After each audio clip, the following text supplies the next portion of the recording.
ایک بندہ آئے گا جو قرآن تلاوت کرتا تھا، اس کے حساب کی باری آئے گی تو رب تعالیٰ اس سے فرمائے گا اقرأ القرآن ورتقی ورتل، اے بندے قرآن یہاں پر بھی پڑھ جیسے دنیا میں پڑھتا تھا، جیسے تو قرآن پڑھتا تھا یہاں پر بھی پڑھ، اور جب تک وہ پڑھتا رہے گا رب تبارک تعالیٰ فرماتا ہے ورتقی ورتل، ایک آیت پڑھ ایک درجہ اوپر، دوسری آیت پڑھ دوسرا درجہ اوپر، تیسری آیت پڑھ تیسرا درجہ اوپر، جنت میں وہ درجے طے کرتا جاتا رہے گا، جہاں جا کر کے وہ قرآن کی تلاوت ختم کرے گا کہا جائے گا یہی تیرا درجہ ہے۔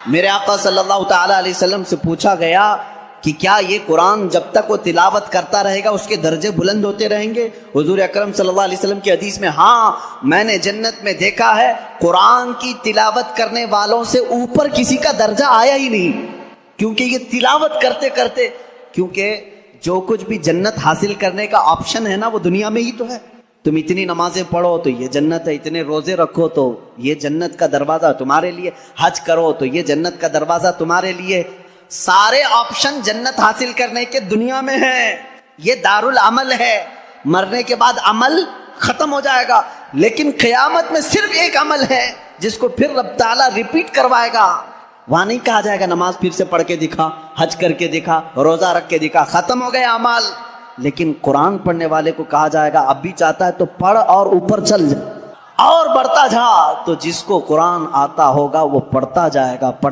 گا اور درجے طے کرتا جائے گا۔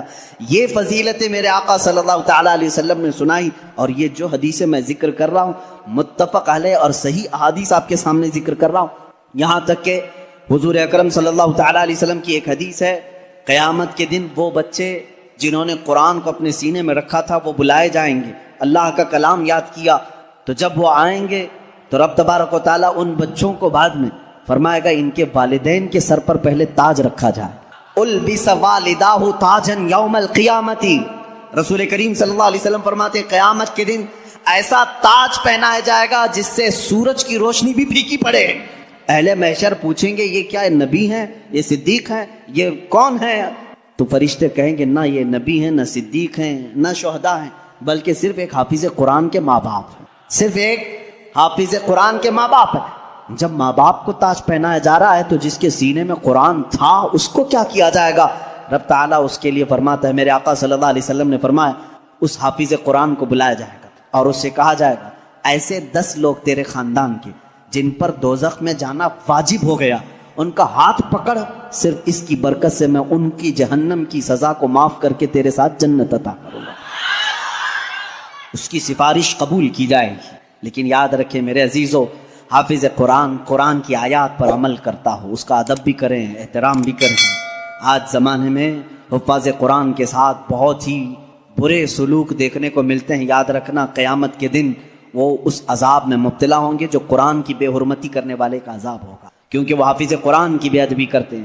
ہمارے بزرگان دین جو سلف صالحین ہیں، میں نے پڑھا بھی ہے، بزرگان دین کا طریقہ تو یہ ہوتا تھا کہ اگر کوئی حافظ قرآن زمین پر بیٹھا ہے تو وہ کبھی اوپر نہیں بیٹھتے تھے، ہاں اگر وہ خود حافظ قرآن ہیں تو پھر دونوں کے معاملات ایک طرح کے ہیں، لیکن کوئی حافظ قرآن نہیں ہے اور کوئی حافظ نیچے بیٹھا ہے تو علماء بزرگان دین اس کو بے ادبی محسوس کرتے تھے، اللہ کا کلام سینے میں لے کر وہ نیچے ہے اور بغیر حفظ قرآن کیا ہوا اوپر بیٹھا ہے، اس کو بزرگان دین نے بے ادبی محسوس فرمائی۔ بہرحال قرآن ایک ایسا جامع نظام اللہ تعالیٰ نے تمہیں عطا کیا اور اس کی فضیلتیں میں نے بتائی، اور سب سے بڑی بات کیا ہے معلوم ہے؟ قرآن اللہ نے اتارا، آیتیں ساری چیزیں میرے آقا صلی اللہ علیہ وسلم پر اترتی رہیں۔ اس کی پہلی آیت جو اتری اقرا بسم ربک الذی خلق، غار ہرا میں واقعہ آپ کو معلوم ہوگا، میرے آقا صلی اللہ تعالیٰ علیہ وسلم پہاڑ پر ایک غار ہے آج بھی مکہ کے کنارے، غار ہرا اس کو کہتے ہیں، جبل نور، وہاں پر عبادت کے لیے جایا کرتے تھے۔ جبرائیل امین ایک رات آئے اور روایات یہ بتاتی ہیں کہ وہ 17 رمضان المبارک کی رات تھی، آ کر کے انہوں نے حضور اکرم صلی اللہ علیہ وسلم سے صرف اتنا کہا اقرا، پڑھو۔ آپ صلی اللہ علیہ وسلم نے فرمایا ما انا بقاری، میں نہیں پڑھنے والا۔ بعض بے وقوف اس کا ترجمہ یوں کرتے ہیں مجھے پڑھنا نہیں آتا، حضور اکرم صلی اللہ تعالیٰ علیہ وسلم کو پڑھنا نہیں آتا۔ آپ نے جبرائیل امین نے سینے سے سینہ لگایا اور پھر کہا اقرا، کہا پڑھو۔ میرے آقا صلی اللہ علیہ وسلم نے وہی جواب دیا، 4 بار اس طرح سے ہوا، چوتھی مرتبہ جو ہے جبرائیل امین نے صرف اقرا نہیں کہا. اقرا کا مطلب کیا ہوتا ہے؟ پڑھ, یا آرڈر ہے, آرڈر پڑھ. لیکن جبرائیل امین نے جب یہ کہا اقرا بسم ربک الذی خلق, پڑھ اس رب کے نام سے جس نے پیدا کیا, میرے آقا صلی اللہ علیہ وسلم نے پڑھنا شروع کیا. میرے آقا نے مزاج یہ بتایا اپنی امت کو کہ پڑھو وہی جو رب تک تمہیں پہنچا ہے, تعلیم حاصل کرو وہی جو رب کے نام سے شروع ہو یا رب تک تمہیں پہنچائے. یہ آیتیں یہاں سے شروع ہوئی, اور آیتیں جو ختم ہوئی ہیں اس میں اختلاف ہے. بعض علماء نے لکھا ہے کہ الیوم اکملت لکم دینکم, یہ آخری آیت تھی جو حجۃ الوداع میں میرے آقا صلی اللہ علیہ وسلم جب آخری حج میں تھے نازل ہوئی. بعض علماء اور مفسرین نے فرمایا اذا جاء نصر اللہ والفتح, یہ سورہ پڑھتے ہوں گے نا آپ نماز میں, یہ قرآن کی سب سے آخری سورہ نازل ہونے کے اعتبار سے. ایک بات ذہن میں رکھ لیں, نازل ہونے کی ترتیب الگ ہے اور پڑھنے کی آج ترتیب الگ ہے. قرآن آج جو پڑھا جاتا ہے اس کی ترتیب کیسے ہے؟ سورہ فاتحہ پہلے ہے الحمدللہ, اس کے بعد سورہ بقرہ ہے, اس کے بعد سورہ آل عمران ہے, اس کے بعد سورہ نساء ہے, اس کے بعد سورہ مائدہ ہے, اس کے بعد سورہ انعام ہے, پھر سورہ اعراف. اس طرح سے یہ صورتیں چلی, اور ختم کہاں پہ ہوئی؟ سورہ والناس, قل اعوذ برب الناس ملک الناس, پڑھتے ہیں نا, یہ آخری سورہ. یہ پڑھنے کی ترتیب ہے, لیکن نازل ہونے کی جو ترتیب ہے وہ الگ ہے. پہلے آیتیں نازل ہوئی تھی کہاں؟ 5. یہ باتیں میں کیوں بتا رہا ہوں, یہ لاسٹ میں آپ کو خود سمجھ میں آ جائے گا. ذہن میں اتنا رکھ لینا, سب سے پہلے کون سی آیتیں نازل ہوئی؟ اقرا بسم ربک الذی خلق. آج بھی جب بچوں کی بسم اللہ خوانی ہم کراتے ہیں تو یہی آیتیں پڑھاتے ہیں بچے کو, سب سے پہلے یہی پڑھاتے ہیں. 5 آیتیں میں پڑھ بھی دیتا ہوں. اقرا بسم ربک الذی خلق, خلق الانسان من علق, اقرا وربک الاکرم الذی علم بالقلم, علم الانسان ما لم یعلم. یہ 5 آیتیں ہیں جو سب سے پہلے میرے آقا صلی اللہ علیہ وسلم پر نازل ہوئی. جبرائیل امین لے کر آتے تھے, حضور اکرم صلی اللہ علیہ وسلم کو سناتے تھے. یہ قرآن کی ابتدا ہے, اور 23 سال تک نازل ہوتا رہا. 23 ایئرس, 23 سال تک نازل ہوتا رہا. آخر میں کون سی آیتیں نازل ہوئی؟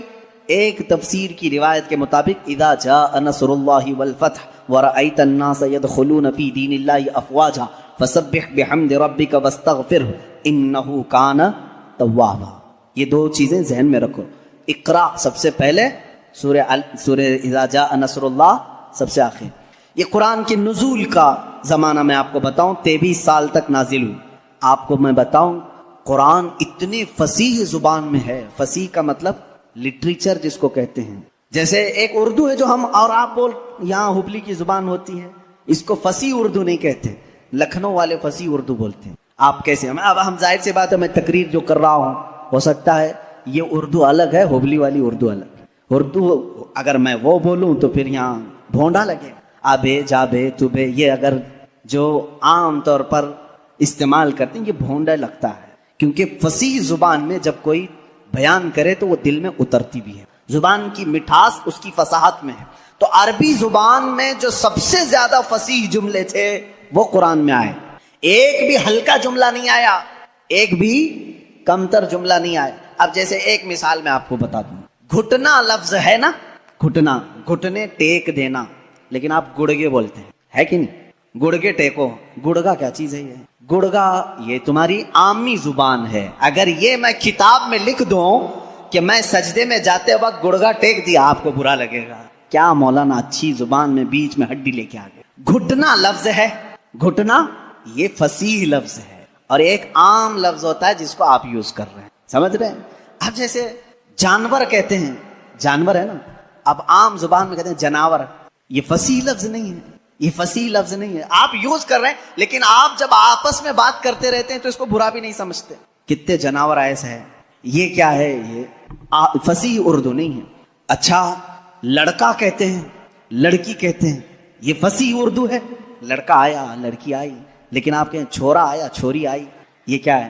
چھوکرا آیا, چھوکری آئی. اس طرح کے یہ فصاحت میں استعمال نہیں, فصاحت میں استعمال نہیں. ایسی بہت ساری چیزیں ہیں اردو میں آپ کو سمجھا رہا ہوں. جو فصیح ہوتا ہے وہ لٹریچر ہے, اچھی زبان. اور قرآن پورا کا پورا فصیح عربی میں نازل ہوا ہے. ایک حرف بھی ایسا نہیں ہے جو عام لوگ یوز کرتے ہوں, ایک حرف بھی ایسا نہیں. اور صرف قرآن ہی اس طرح ہے. اور اسی وجہ سے اللہ رب العزت نے چیلنج پہ چیلنج کیا. قرآن پاک چیلنج کس کو کہتے ہیں معلوم ہے نا آپ کو؟ لا کر کے دکھاؤ. اللہ تعالیٰ نے 4 جگہ پر چیلنج فرمایا. پہلا تو یہ ہے قُلْ لَئِنِ اجْتَمَعَتِ الْإِنسُ وَالْجِنُّ عَلَىٰ أَن يَأْتُوا بِمِثْلِ هَٰذَا الْقُرْآنِ. اللہ تعالیٰ فرماتا ہے اے محبوب آپ فرما دیں سارے انسان جمع ہو جائیں, سارے جنات جمع ہو جائیں, دنیا میں جتنے انسان ہیں سب جمع ہو جائیں, جتنے جنات ہیں سب جمع ہو جائیں. اور اللہ فرماتا ہے کہ وَلَوْ كَانَ بَعْضُهُمْ لِبَعْضٍ ظَهِيرًا, آپس میں ایک دوسرے کی مدد بھی کریں. کس بارے میں جمع ہو کر کے کیا کریں؟ عَلَىٰ أَن يَأْتُوا بِمِثْلِ هَٰذَا الْقُرْآنِ, اس قرآن کی طرح ایک اور کتاب لا کر کے دکھائیں. یہ پہلا چیلنج تھا. عرب والوں کو چیلنج تھا, جو عرب والے عربی جانتے تھے. اگر یہاں والوں کو بولے ہوتے پتہ نہیں کیا ہوتا, دوسری زبان ہی نہیں ہے تمہاری. عرب والے جو عربی میں ماہر تھے ان کو ہی چیلنج ہے کہ یہ عربی میں قرآن اترا, اس طرح کا ایک قرآن لا کر کے دکھاؤ. پورے قرآن لانے کی بات تو چل رہی تھی, نہیں لا سکے, زمانہ گزر گیا.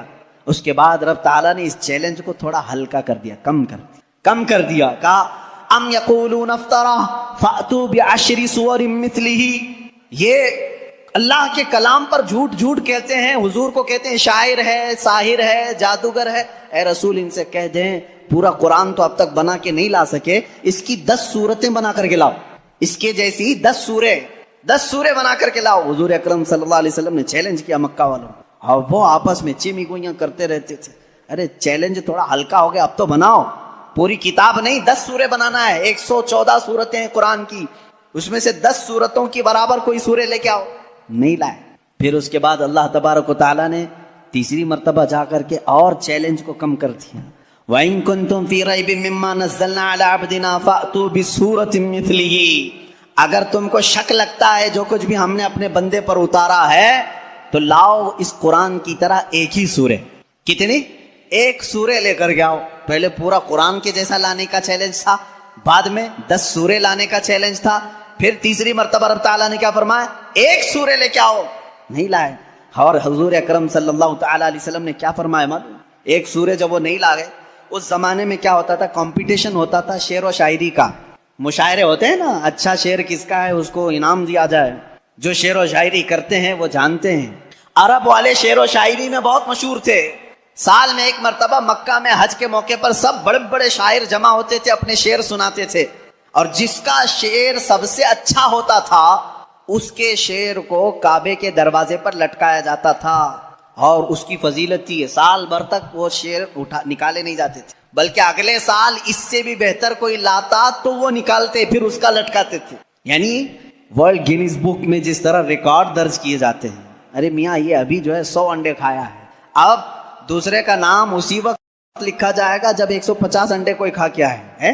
وہاں ریکارڈ بنانے کے لیے شعر و شاعری ہوتی تھی, اور مکہ میں خانہ کعبہ کے دروازے پر لٹکائے جاتے تھے.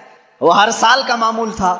ایک سال میرے آقا صلی اللہ تعالیٰ علیہ وسلم نے لکھا انا اعطیناک الکوثر فصل لربک وانحر ان شانئک هو الابتر. 3 آیتیں ہیں, ایک چھوٹی سورہ ہے. لے جا کر کے میرے آقا صلی اللہ علیہ وسلم نے خانہ کعبہ کے دروازے پر لٹکایا.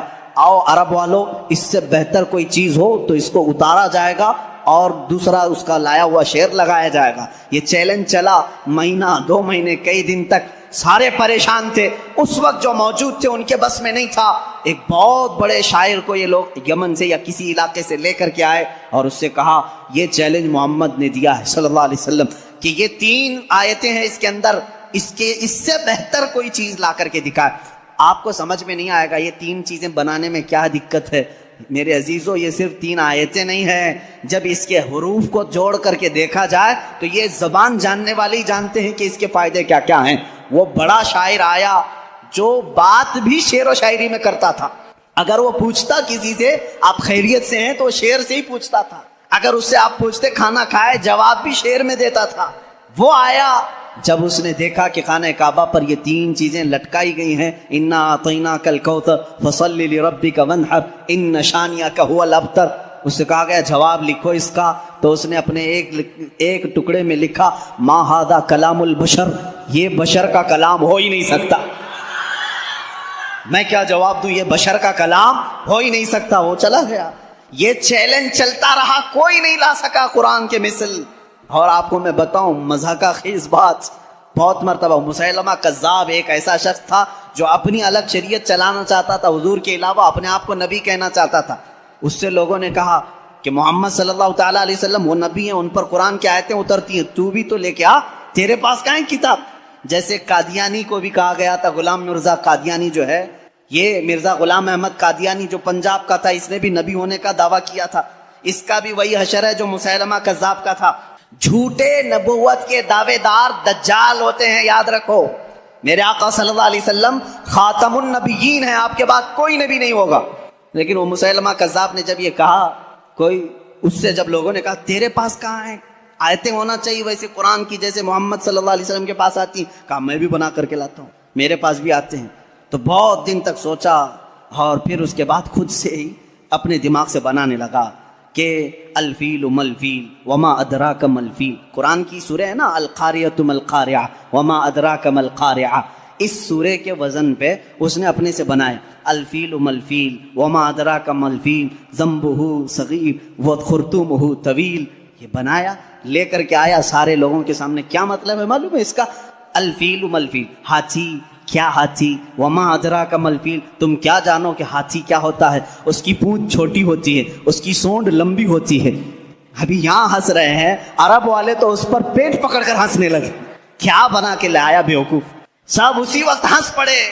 ظاہر سی بات ہے 14 صدیوں کے بعد مسلمان اس کی بات پر ہنس رہے ہیں تو عرب والے کتنا ہنسے ہوں گے۔ گیا بھاگ کر کے نہیں بنا لا سکا۔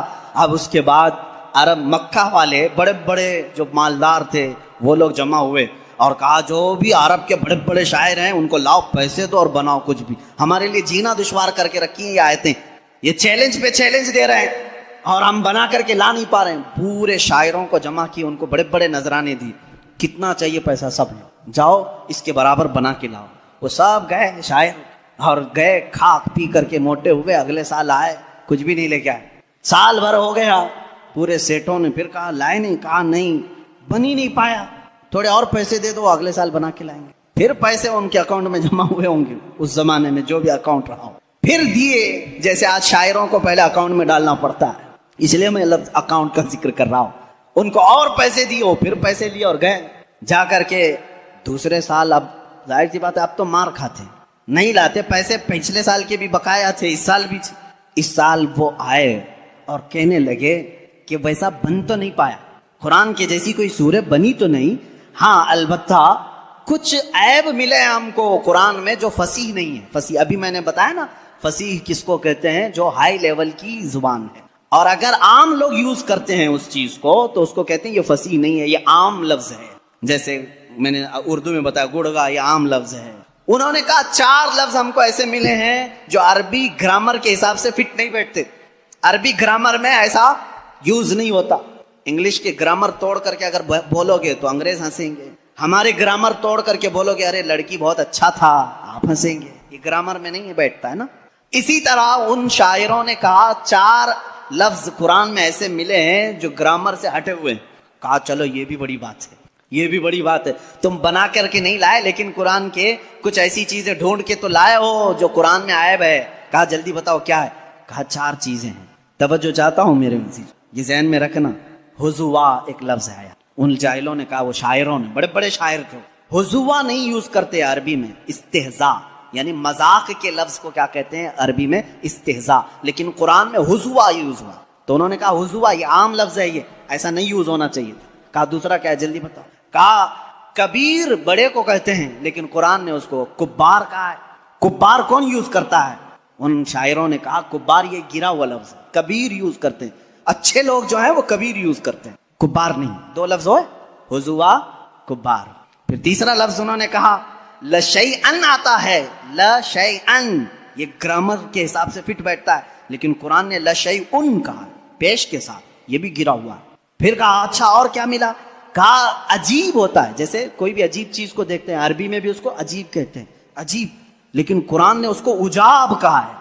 عجاب یہ گرا ہوا لفظ ہے، عجاب کہاں آتا ہے؟ یوز نہیں ہوتا عرب میں۔ تو یہ سیٹ لوگ بڑے خوش ہو گئے، چلو کچھ تو کمیاں ڈھونڈ کے لائے ہیں 2 سال کی محنت کے بعد، چلو محمد صلی اللہ علیہ وسلم کے پاس آئے، کہا ہے محمد صلی اللہ علیہ وسلم آپ کے چیلنج کو ہم نے ایکسیپٹ کیا، صورتیں تو نہیں لائے لیکن تمہارے قرآن میں 4 ایسی باتیں ہیں جو فصیح نہیں ہیں، عام ہیں، گرامر سے گری ہوئی ہیں۔ حضور صلی اللہ تعالیٰ علیہ وسلم نے پوچھا بھی نہیں کیا ہے کیا نہیں، کہا میں تم سے بات نہیں کروں گا، تم سے بات نہیں کروں گا. تم اور میں ہوں نا, ہمارے دونوں کے بیچ میں کوئی ایک بڑا فیصلہ کرنے والا ہونا چاہیے. کون طے کرے گا؟ کون طے کرے گا کہ عربی گرامر کے حساب سے فٹ بیٹھتے ہیں کہ نہیں بیٹھتے ہیں, فصیح ہے کہ غیر فصیح ہے؟ تو حضور صلی اللہ تعالیٰ علیہ وسلم نے یہ فیصلہ بھی ان کے ہی حوالے کر دیا, جاؤ تم ہی ڈھونڈ کے لاؤ کوئی ایسا بڑا آدمی جو میرے اور تمہارے درمیان فیصلہ کرے گا. تو انہوں نے کہا ٹھیک ہے ڈھونڈتے ہیں. ڈھونڈ کر کے جانتے ہو کس کو لائے ہو؟ ایک 97 برس کا بڈھا تھا, 97 ایئرس کا.